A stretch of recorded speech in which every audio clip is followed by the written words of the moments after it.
안녕하세요. 오늘은 우선순위에 대한 얘기를 해볼까 합니다.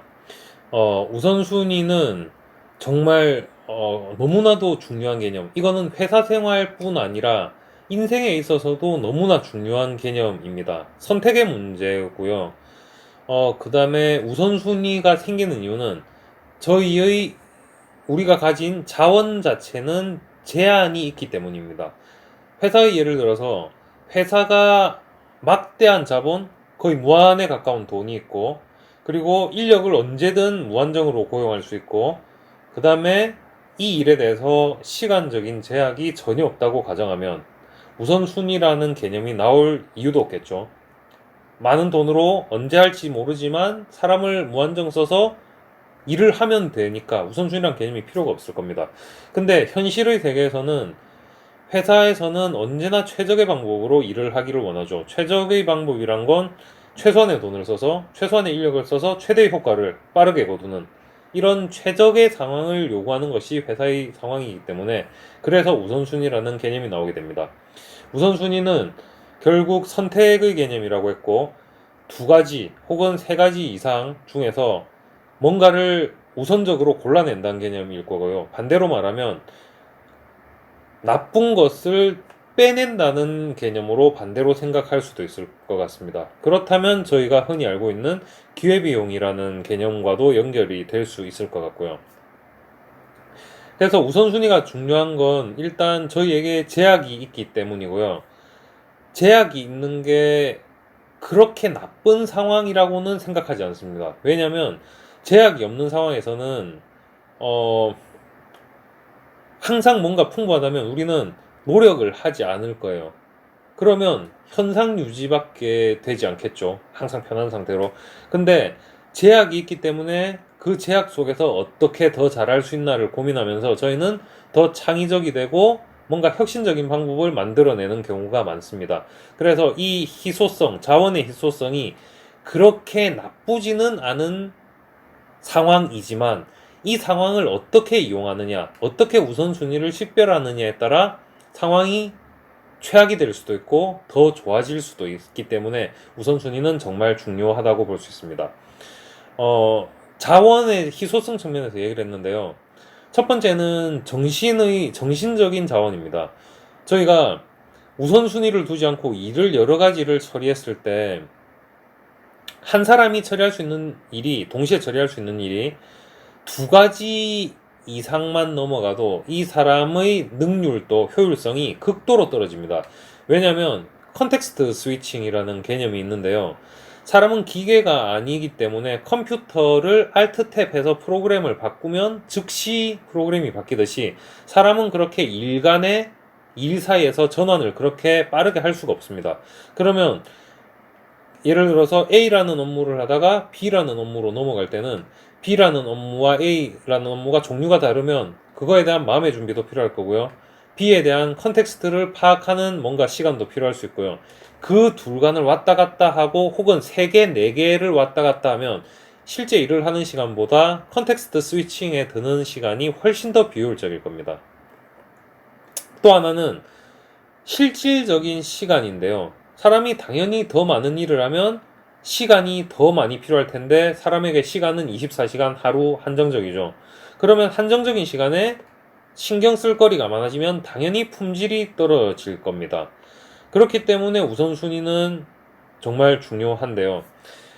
우선순위를 조금 잘못 이해하신다고 제가 말씀드린 이유는 예를 들어서 차를 산다고 가정을 했을 때 정말 오래된 뭐 20년이 넘은 털털거리는 차가 있고 신형 세단이 있다고 했을 때 자원 그러니까 돈의 제약이 없다면 어떤 걸 선택하려 물어봤을 때 당연히 신형 세단을 선택하는 게 당연한 얘기일 거예요.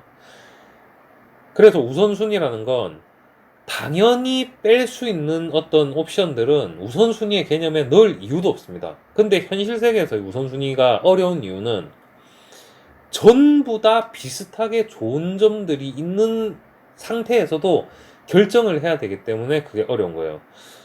예를 들면 보통 프로젝트를 진행할 때 어떤 기능을 넣어야 되겠다고 얘기할 때 기획이나 아니면 비즈니스 쪽에 물어볼 때 어떤 게 더 중요한가요? 라고 물어보면 다 중요하다라고 얘기를 하죠. 이런 얘기를 한다는 자체는 사실 제 입장에서는 역량 미달이라고 밖에는 생각이 안 듭니다. 다 중요하다는 얘기는 다시 바꿔 말하면 다 같은 수준으로 중요하지 않다라고도 동일한 얘기, 상대적으로 동일한 얘기고요. 일례를 들어서 대학 때 수강 신청을 할 때 보통 21학점, 23학점 근처에서 보통 들을 텐데요. 전공 필수 4과목 중에 2과목을 한 학기에 들으세요라는 얘기는 전공 필수면 다 중요할 거예요. 다 중요한데 그 중에서도 내가 나한테 뭐가 더 필요하고 중요한 과목인지를 판단해서 2과목을 선택하는 거잖아요. 그게 그러면 다 중요하니까 학점을 30학점? 이렇게 되면 당연히 망하겠죠. 대학 때는 그렇게 하지 않잖아요.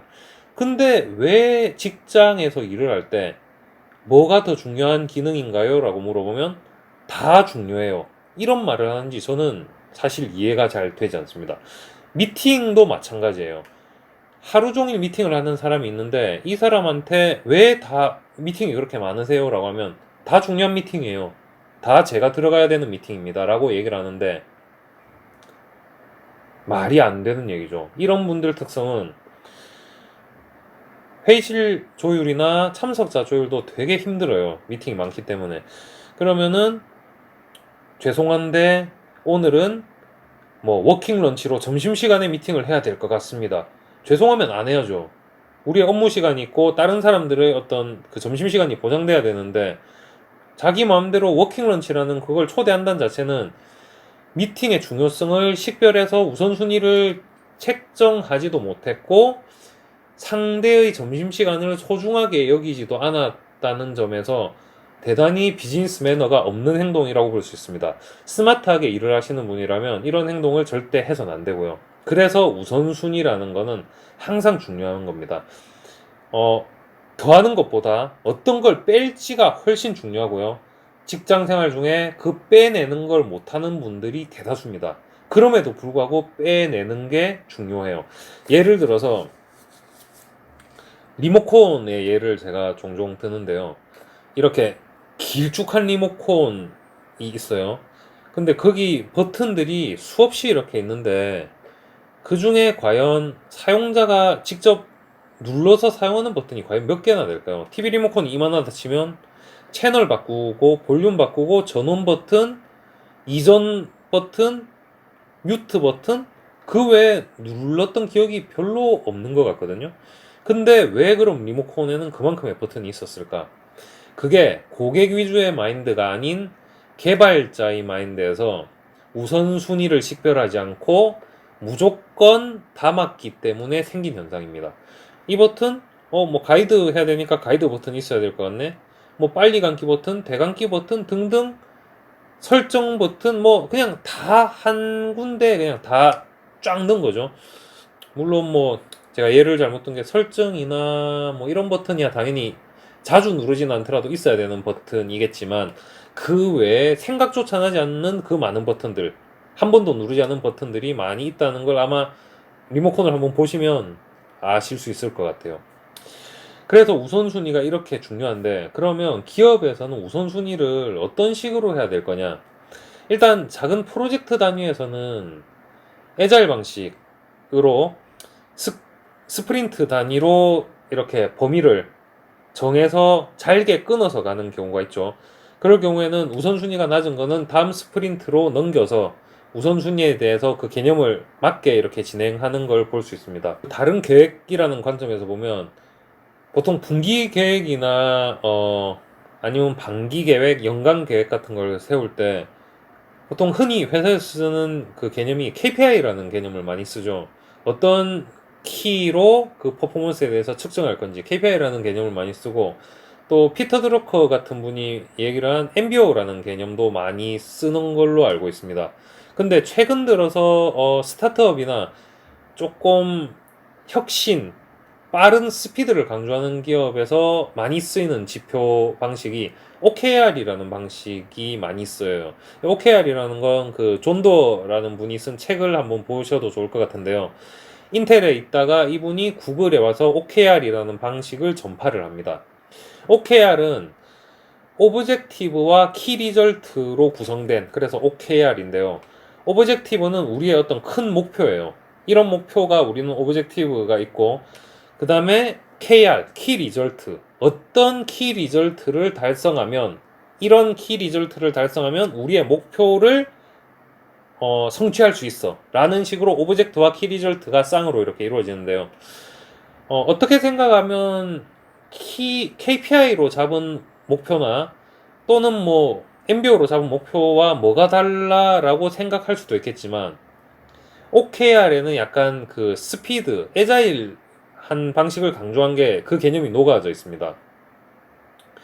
첫 번째로 조금 차별점이라고 제가 느낀 건 아까도 얘기했지만 그 우선순위의 개념이 조금 강하게 담겨 있는 것 같아요. 어떤 점에서 그러냐면 하나의 오브젝티브를 달성할 때 키 리절트가 있을 때 한 번의 이 사이클 안에 키 리절트가 2개 이상을 넘어가는 건 별로 권장하지 않습니다.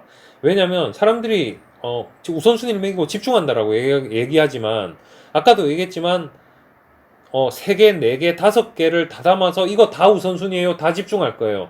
말이 안 되는 얘기예요. 왜? 자원은 유한하고 사람의 자원, 내 자원조차도 유한하기 때문에 그건 말이 안 되는 얘기입니다. 그래서 OKR에서는 2개 이하로 키 리절트를 세팅할 걸 권고하고 그 개념은 역시 우선순위의 개념이고 다른 중요한 것들이 있더라도 버리고 2개에 집중한다. 70% 집중한다, 포커싱 하겠다는 거는 집중하겠다는 게 아니죠. 집중은 말 그대로 90% 이상이 집중입니다. 그래서 2개에 대해서 집중한다. 우선순위로 이렇게 한정되는 그 우리의 목표점을 한정시키는 효과가 OKR의 좀 특이한 점이고요. 또 2번째로 특이한 점은 유동적이라는 점이에요. 일반적인 KPI나 분기 목표는 정해놓죠. 정해놓고 이걸 반드시 지켜야 될 걸 강요를 합니다. 근데 이게 되게 불합리한 게 계획이란 건 언제나 예측치가 들어갈 수밖에 없고 예측치란 건 시간이 가까워질수록 구체화 되겠지만 초반에는 플러스 마이너스 70% 정도의 오차, 그 다음엔 플러스 마이너스 50, 플러스 마이너스 25의 오차가 있고 심지어 일이 진행되는 동안에 그조차도 불확실성은 항상 존재합니다. 그런데 이렇게 정해놓은 계획을 반드시 지켜야 된다라는 그 식의 분기 목표, 반기 목표는 불합리할 수밖에 없죠. 그래서 OKR은 잡아놓은 키 리절트를 반드시 지켜야 된다에 집중하는 게 아니라 비즈니스 상황이나 어떤 상황들이 바뀌면 그때 해당되는 KR을 다시 세팅하는 걸 권고를 합니다. 그러니까 이거는 우리가 뭐를 근거로 계획을 잡았는지도 모르지만 우리는 무조건 지켜야 돼 라는 미련한 방식이 아니라 현 시점에서 우리한테 중요한 게 무엇이며 집중할 게 무엇이며 그 집중할 걸 최소화해서 정말 강력하게 집중하자가 OKR의 방식입니다. 그래서 우선순위가 왜 중요하냐, 또 기업에서는 우선순위가 어떤 식으로 드러나는지, 우선순위를 못 지키는 사람들이 항상 입에 달고 다니는 말이 뭔지, 또 일을 계획할 때 우선순위를 만들어내는 어떤 기법들에는 어떤 것이 있는지 등에 대해서 알아봤고요. 다시 한번 정리를 하자면 우선순위는 극도의 나쁜 것과 극도로 좋은 것 사이에는 성립이 불필요한 개념입니다. 당연한 선택이 될 수 있기 때문에 비슷한 것 중에서 선택을 해야만 될 때 우선순위의 개념이 나오고 선택을 해야 되고 버려야 될 때 나오는 개념이고요. 저희 딸에게 제가 항상 아니고 가끔 엄마가 좋아, 아빠가 좋아 상투적인 질문을 하죠. 엄마도 좋고 아빠도 좋지만 둘 중에 당연히 좋은 분이 있을 거예요. 엄마가 항상 밥을 주고 놀아주고 재워주고 목욕시켜주고 같이 지내는 사람이 엄마라면 당연히 아이는 아빠도 좋지만 엄마가 더 좋다. 그럼 둘 중 누가 좋아란 얘기는 선택의 문제잖아요. 그럼 엄마가 좋아? 가 당연한 걸 거라고 저는 생각을 합니다. 이 영상을 보면서 우선순위에 대한 개념을 다시 한번 좀 생각을 해볼 수 있는 계기가 되었다면 좋을 것 같고요. 다시 한번 말하지만 우선순위는 다 가져가는 게 아닌 과감하게 버리는 개념입니다. 오늘은 이 정도로 마치고요. 다음에는 프로젝트 전반적인 얘기, 프로젝트에 대한 전반적인 얘기를 좀 시작할 수 있지 않을까 생각합니다. 네, 감사합니다.